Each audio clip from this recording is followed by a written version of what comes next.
बिहार की राजधानी पटना में छात्रों के प्रदर्शन के बीच मुख्यमंत्री सम्राट चौधरी ने बड़ा ऐलान किया है। एक तरफ अलग अलग छात्र संगठन अपनी मांगों को लेकर मुख्यमंत्री आवास का घेराव करने निकले, तो दूसरी तरफ सरकार ने छात्रों की शिकायतों की सीधे सुनने के लिए नई व्यवस्था शुरू करने की घोषणा की है। मुख्यमंत्री सम्राट चौधरी ने अपने सोशल मीडिया पोस्ट के जरिए कहा कि विद्यार्थियों की हर आवाज सुनी जाएगी। दरअसल बिहार सरकार ने आज से विद्यार्थी सहयोग शिविर की शुरुआत की है। इस शिविर का मकसद छात्रों की समस्याओं, शिकायतों और सुझावों का जल्द और समयबद्ध तरीके से समाधान करना है। मुख्यमंत्री ने बताया कि हर महीने के चौथे मंगलवार को शिविर संस्थान में ये शिविर लगाए जाएंगे। इन शिविरों में विद्यार्थी अपनी समस्याएं सीधे सरकार और संबंधित अधिकारियों के सामने रख सकेंगे। यानी अब छात्रों को अपनी शिकायत को लेकर अलग अलग सरकारी दफ्तरों के चक्कर लगाने की जरूरत नहीं होगी। वे अपने शिक्षण संस्थान में ही ये अपनी बात अधिकारियों तक पहुंचा सकेंगे। इतना ही नहीं, सरकार ने ऑनलाइन शिकायत की सुविधा भी शुरू की है। विद्यार्थी सहयोग पोर्टल और हेल्पलाइन नंबर 1100 के जरिए छात्र अपनी शिकायत ऑनलाइन दर्ज करा सकेंगे और उसकी स्थिति भी जान सकेंगे।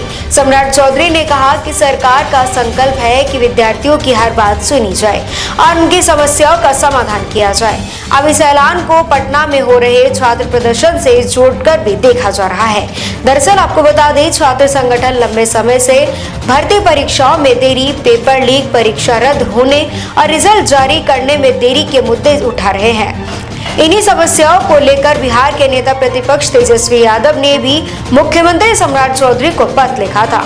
तेजस्वी यादव ने अपने पत्र में छात्रों और अभ्यर्थियों की मांगों पर गंभीरता से ध्यान देते हुए अपील की थी। उन्होंने कहा था कि भर्ती परीक्षाओं में देरी, पेपर लीक की घटनाएं, परीक्षाओं का रद्द होना और परिणाम आने में लंबा समय लगने की वजह से छात्रों और अभ्यर्थियों में असंतोष बढ़ जाता है। तेजस्वी ने सरकार से इन समस्याओं का जल्द समाधान करने की मांग की है। अब सरकार की तरफ से विद्यार्थी सहयोग शिविर शुरू करने का फैसला ऐसे समय आया है जब छात्र अपनी मांगों को लेकर सड़कों पर है।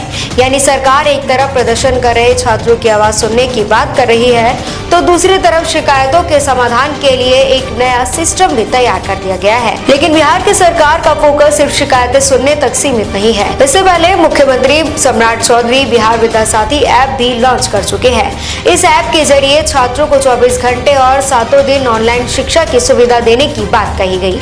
खासतौर पर कक्षा 9 और 12वीं तक के विद्यार्थियों को निःशुल्क लाइव क्लास की सुविधा भी मिलेगी। छात्र अपनी पसंद के शिक्षक के साथ पढ़ाई कर सकेंगे। सरकार के मुताबिक योजना का फायदा बिहार के 38 जिलों के करीब 700 मॉडल विद्यालयों में पढ़ने वाले लगभग 3 लाख विद्यार्थियों को मिल सकता है।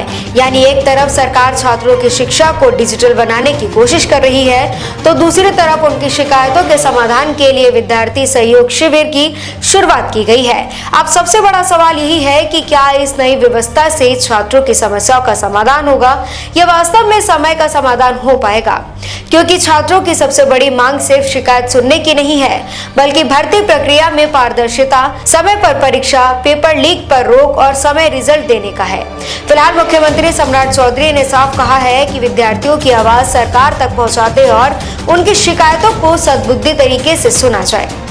अब देखना ये होगा कि सरकार का ये नया सिस्टम छात्रों की नाराजगी को कितना कम कर पाता है और भर्ती परीक्षाओं से जुड़े पुराने मुद्दों पर सरकार क्या कदम उठाती है। देश विदेश की तमाम बड़ी खबरों के लिए देखते रहें किनी टाइम्स। वीडियो को लाइक करें, चैनल को सब्सक्राइब करना ना भूलें।